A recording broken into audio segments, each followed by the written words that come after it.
You're listening to the podcast for all of the news, notes, and breakdowns for your Ohio State Buckeyes. This is Sons of the Shoe with Nick Wilson and Spencer German. Sons of the Shoe is back, and with big news, not only will we be reacting to the college football playoff rankings, we also got to react to the big news of the day. Kyle McCord has entered the transfer portal, and this is right around the time where we found out that Ohio State will also be playing Missouri in one of the bowls. I will not even learn the bowl names this year because they're stupid, but getting to the big news of the day, Kyle McCord. It's not we're breaking up with you, Kyle McCord. It's I'm breaking up with you. The classic case of you know you're going to get broke up on, so you do the leaving first. Well done. That's how you teach the hotter ex, Kyle McCord. When the hotter person in the relationship is done with you, you don't wait. You don't wait for bitter booty. You don't wait for pity sex. No. You launch right into those transfer portals on social media apps, and you are on to your next piece of pie. Well done, sir. That's how we do it, Spencer German. Yeah, I think it definitely kind of feels like he pulled the carpet out from underneath them before they could do it to him. But I know Ryan Day said yesterday, because he had his annual, post college ball playoff rankings press conference, and hey, we're going to the peach, or no, they're going to the Cotton Bowl. Like, oh yeah, okay. Here's what we think about it. Here's what we think about the playoff. All these different things. And he mentioned specifically that they were going to start having conversations with guys like that afternoon after they got done with the press conference. And so I'm imagining that maybe they told Kyle McCord, like, hey, bowl game, we're going to try some other guys, give some other guys a look. And maybe Kyle kind of knew the writing was on the wall anyway, and it kind of transpired that way. It's hard because the national perspective on McCord is going to be what we're seeing on social media, Nick, which is the guy threw for over 3,000 yards and 24 touchdowns and only had 4 interceptions. How could they possibly do this? Like, oh, the horror of Ohio State forcing this guy out. But guys, like, we're an Ohio State podcast. Like, we, I think, understand the pulse on this fan base, and we understand, like, that wasn't good enough. Like, all due respect to Kyle McCord, I think he seems like a really good kid. I don't think he purposely went out and tried to, like, suck. Like, I think he was trying his damnedest. I think he was obviously playing. He had some moments that I think will live on, and that we'll be able to look back on and say, hey, that those were cool. That was great. I think the Notre Dame game stands out. If he had pulled off a comeback against Michigan 2 weeks ago, I think that would have been another one. But he wasn't good enough for a program that has the standard that Ohio State has. And it's unfortunate that he had to come after the litany of quarterbacks that you had before him, where you got I'll even go back as far as saying JT Barrett, who's an Ohio State legend for everything that he accomplished here. But like, you got JT Barrett, you got Justin Fields, you got Dwayne Haskins, you got CJ Stroud. Like, these were guys who were setting Big Ten records, Ohio State records, and it just wasn't good enough to get you to the finish line and get your ultimate goal, which was beating Michigan and making the playoffs. So, I don't think this was really a surprise, even though the national perspective on it is like, oh, a Power 5 program that's always in the conversation for a championship is losing its quarterback. Guys, this was expected. I think if it didn't happen, it would have said more about Ryan Day maybe misreading the situation. So clearly, I think the best part of this is that it seems like he had a good read on what this sort of the outlook for this team was moving forward if they continued with Kyle McCord. Yeah, I just think like that whole the outrage machine in college football, and we'll get more onto this when we talk about the playoff rankings and the finality of the playoff seeding here in a couple moments. But like, by and large, there's just a bunch of stupid outrage from college football analysts, and it's so funny because they're thought to be the most rational. But like, guys, it's not insane. It's really not insane that you look at what Kyle McCord actually did on the football field and said, well, I don't care how much we beat Rutgers by. I don't care how much you beat Minnesota by or any of these other teams. And I think when you start to get like, all right, I'll be honest with you. I do think Ryan Day struggled with his handling of Kyle McCord. And I think the reason why he struggled is he didn't trust the kid. So if I'm looking at from Ryan Day's angle, he could be the nicest kid in the world, but Marvin Harrison Jr. is the reason he's here, right? Because they were a package deal coming out of high school, and so Marvin Harrison is going off to the NFL. We didn't see enough growth, and like maybe the injuries, he was pretty banged up by the end of it. Maybe the injuries hinder it, but like guys, the injuries don't affect your processing ability unless you have some sort of concussion issue. So I think it's false outrage. Now I think what's interesting is you've got USC, you've got Oregon, now Ohio State. There are plenty of top tier blue blood programs who have and will be going into the portal for their next quarterback. And I think that means, like, assuming that Kyle's really gone here, get ready for a pretty emotionally turbulent couple weeks here, because there's some great names in the portal, but every time you lose one of those guys, or every time one of those guys goes elsewhere, you're going to start to feel that heat of, well, who's going to start next year? Yeah. But before we get to that, I do want to say, like, I don't think either Ryan Day or Kyle McCord deserves any sort of blame here for this kid going to the portal. Honestly, if it's because Ohio State told him, hey, just so you know, we're going to make you either work for the job or we're going to outright replace you, that's transparency that doesn't happen in college football. And if it's him saying, I'm reading the tea leaves here and I'm feeling frozen out or whatever, then the kid's just doing what's best. Like, this is, guys, you don't have to like it, but this is college football big business in 2023. And I actually commend both McCord or the Buckeyes, whoever's actually doing the right thing, if it's not both, for doing the right thing. He did not deserve a second year unequivocally, with no competition, with no, like this is what should happen, because ultimately you saw in the Michigan game and even the Penn State game, man, he's too rough around the edges, and you can't forecast this huge jump into year two. I got a lot of people saying that, and obviously we've talked about it. Like, it's on Day. This was his handpicked quarterback, all these different things, and that's 100% right. But I had somebody said something to me on social media about, like, isn't it on Day to be some quarterback develop, like this massive quarterback developer, and get the most out of these guys? And I think that that's true. And I've generally given him the benefit of the doubt on that. But I don't hear anybody also wondering or asking, like, maybe he did get the most out of Kyle McCord.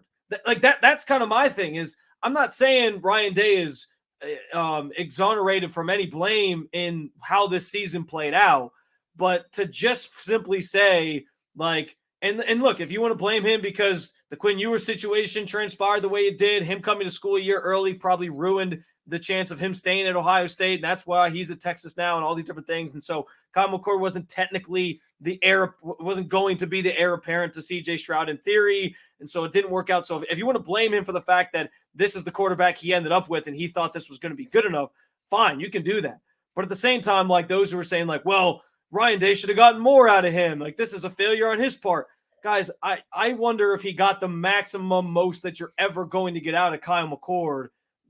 Like, if he goes to West Virginia next year, or he goes to Pitt next year, or wherever he ends up, like, are we going to see him put up the same numbers with a weaker receiving group on his team and a coach that doesn't maybe have the savviness of Ryan Day? At least I think Ryan Day has some savviness. There's questions there. I get it. Like, there's some things he's messed up as a head coach. But I don't know, like, situationally. But like, that's kind of my thought process is, I think it just ran its course. I really do. Like, I think he gave it a try with Kyle McCord.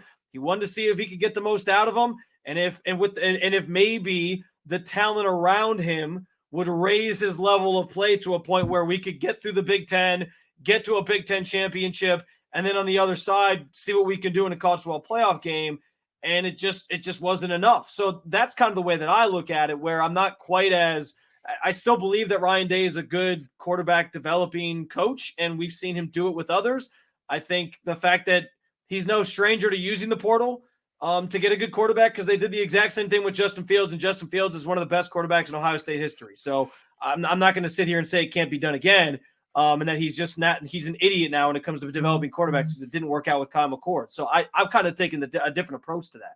Yeah, I mean, if I hadn't seen Ryan Day get what he got out of Justin Fields and CJ Stroud previously, and by the way, as the offensive play caller, get what he got out of Dwayne Haskins, maybe I'd be more inclined to panic. Yeah. This is, he's been about 75% right now, about 750 with quarterback. So I guess in this case, we do have to kind of give him the benefit of the doubt. I mean, I think what's interesting is kind of what you just said there, which is, well, if he goes to, Pitt, or if he goes to West Virginia, I think what's interesting is just to see how other blue blood programs are going to treat him. Right? Yeah. Like, think about it. I mean, like DJ Uiagalelei failed out of Clemson, still ended up with a pretty good gig going to Oregon State with Jonathan Smith. He's back in the portal, by the way, since Smith went to Michigan State. But, like, Lincoln Riley's looking for a quarterback. Oregon's going to be looking for a quarterback. You wonder, are those quarterbacks going to look at Kyle McCord for what he did statistically? Are they going to look at him and say, well, okay, he wasn't what they needed last year, but man, another year, we've got similar weapons. We think we have our own Marvin Harrison Jr., which is a stupid thought to have. We think we have our own Ibuka, and more importantly, we've got a good offensive line coming back. Maybe let's bring him in here and see what we can do. I personally look at him, I'm like, oh man, that's a great quarterback for Pitt. I look at Kyle McCord, I'm like, man, I'll tell you, if North Carolina didn't take Max Johnson already, great 8, 9, 10 win ACC team. NC State, great 10-win ACC team. But I don't know how the rest of the Blue Bloods are going to look, and I think that's really fascinating. The idea that he could end up at Oklahoma, who Dylan Gabriel just went to the portal, or Oregon, and all of a sudden, like a year from now, the narrative could be, how could Ryan Day let Kyle McCord get away? Yeah. It could easily be, did you see that dude won 11 games with that jabroni at quarterback? Because he went to USC and won 7 games. You know what I mean? You know what this is going to be like, right? It's going to be, and we know this very well, being in Northeast Ohio. It's going to be the Baker Mayfield conversation again. That's exactly what you're disappointed. I see the look on your face, but that's what it's going to be. Every time he has like a good game, half the fan base that maybe still was in, if there's half the fan base that's still in Kyle McCord's corner, and they're like, well, this is totally unfair, they're going to be the ones who are the loudest. Like, oh, did you see Kyle McCord put up 400 yards against Eastern Illinois? Yeah, like whoever, Coastal Carolina or something. That's not fair to Coastal Carolina. They've had a pretty Akron. No, that's not very nice either. They're our brethren down the street. Okay, but it is accurate about Akron. No offense. I'm sure Coach Moorhead's going to have them going in year 3, but they have been booty cheeks. I should be nice. I work there, so that's not fair. I'll say Kent instead. Forget that. I won't be nice. But it's going to be that. And then when he's bad, if he has a bad game, the other side's going to be like, this is why they moved on from Kyle McCord. But really, the easiest way to eliminate that conversation entirely is just for Ryan Day and company to choose the right successor to Kyle McCord in the transfer portal. And the sort of tongue-in-cheek, it wasn't really tongue-in-cheek, but the fun conversation we had last episode where we were prognosticating like, oh, which transfer portal quarterback would you potentially want? We both said we really like Michael Pratt. You brought up DJ Uiagalelei. There's some other names out there that we sort of threw out. That list has now gotten larger. I know I saw Brandon Innes. He tweeted a video of Dante Moore, who was the UCLA quarterback this past year, who was a 5-star recruit, their highest recruit ever.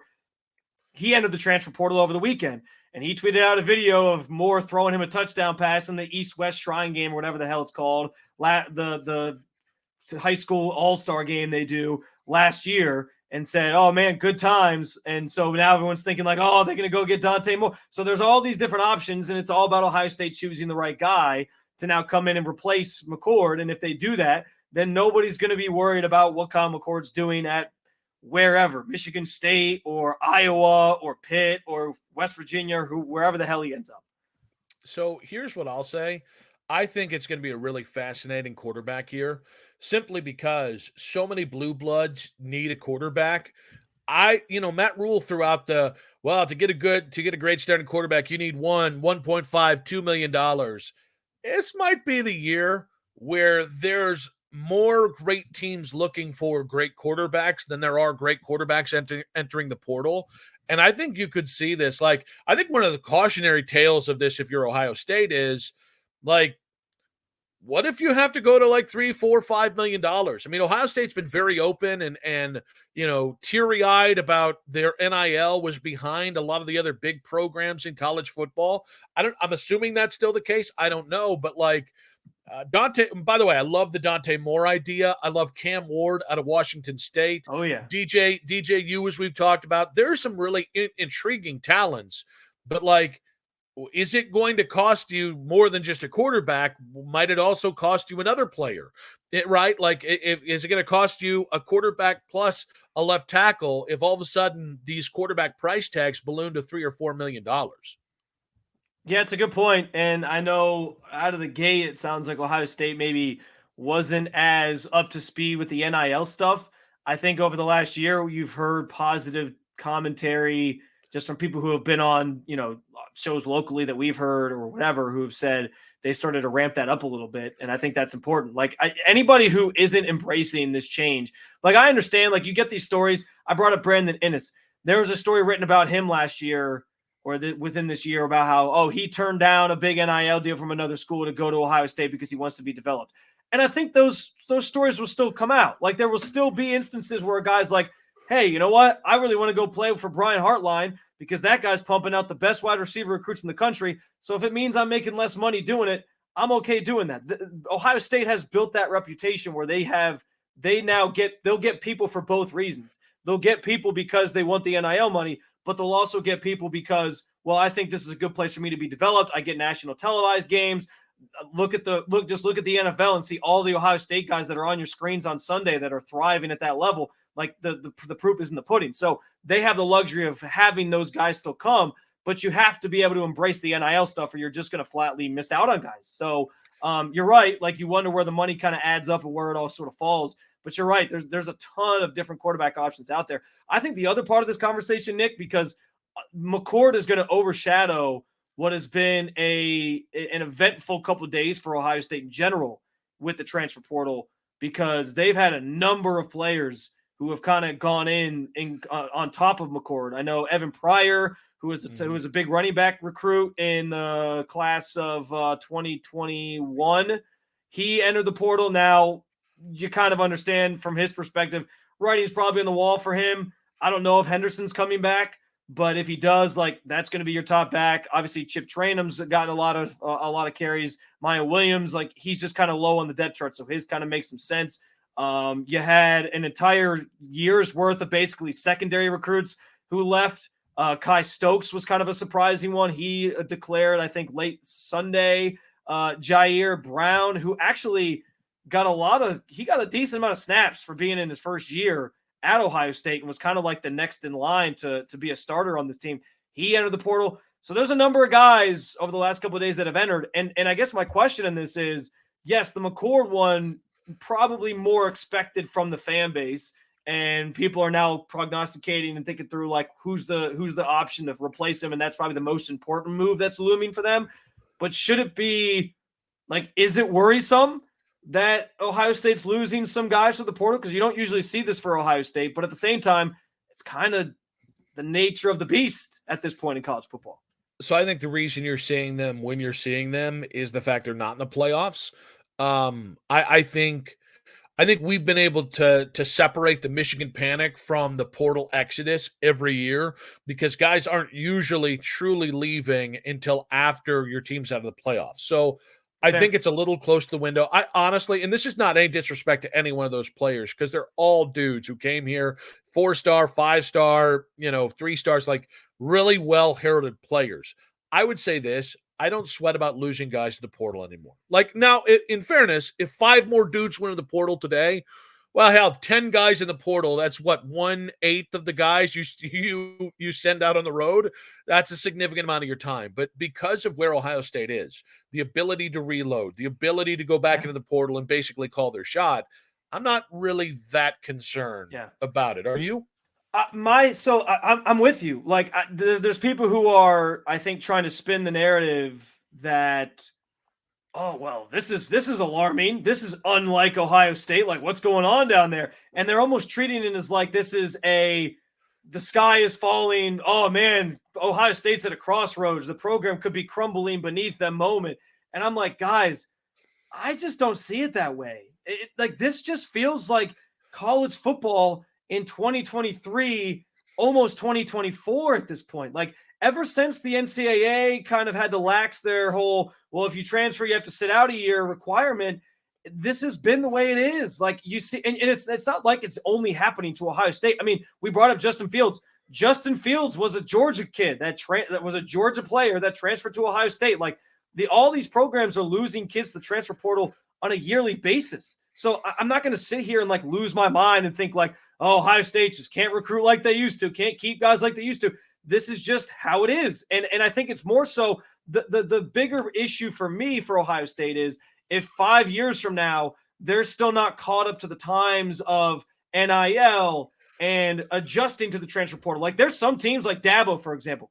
Dabo acts like the transfer portal is like signing a one-way ticket to hell. Like he's like, oh no, we're not going to use the transfer portal. That's not our way. We don't do that here. We're going to stay away from it. Like he swears it off. You know why? I believe in the Bible, Corinthians 2:14 says, thou ought not use the transfer portal, and thou ought not covet other people's players. That's why. Clearly. Exactly. You just got to read your Bible, Spencer. That's all. You know, I did go. I am a church boy. I grew up going to church all the time, but I guess I must have missed that one. I missed that reading, yeah. They never gave us a gospel on that one at church, so I don't know. The other Corinthians one always gets the love, but this is the one that applies to college football. Man, yeah. Gets put on the back burner. But yeah, I like there's certain programs that swear off the transfer portal, and I think flatly like you just can't. And I do, and here's the thing. Here's the reason why I think it's going to be okay. Because yes, you're seeing all these names enter, but the fact that McCord also entered tells me that Ryan Day isn't being stubborn here. It tells me that they kind of gotten the message across to Kyle McCord that he probably wasn't going to be the starter next year. And so they're already embracing the idea that they're going to have to use the portal to find a quarterback for next season. And I think that means they'll also use it to address some of these other needs that they're now going to have as well. So I can't sit here and say and act outraged and, oh, man, it's a tipping point for Ohio State. This could be the beginning of the end for them. They're going to become Texas the last decade where just they're treading water and not very good, but they're still a big brand. I don't believe that for a second. Like, they're going to be fine, guys. All right, guys, we do have plenty more to react to on this. Of course, Sons of the Shoe podcast. Make sure to follow, rate, subscribe wherever you get your podcasts. We appreciate your patronage. Now, we got to react to the college football playoffs being set, some of the outrage on that. But one national recruiting analyst has two names to watch for the Ohio State starting quarterback job. We'll get to those next, right here on Sons of the Shoe with Nick and Spencer.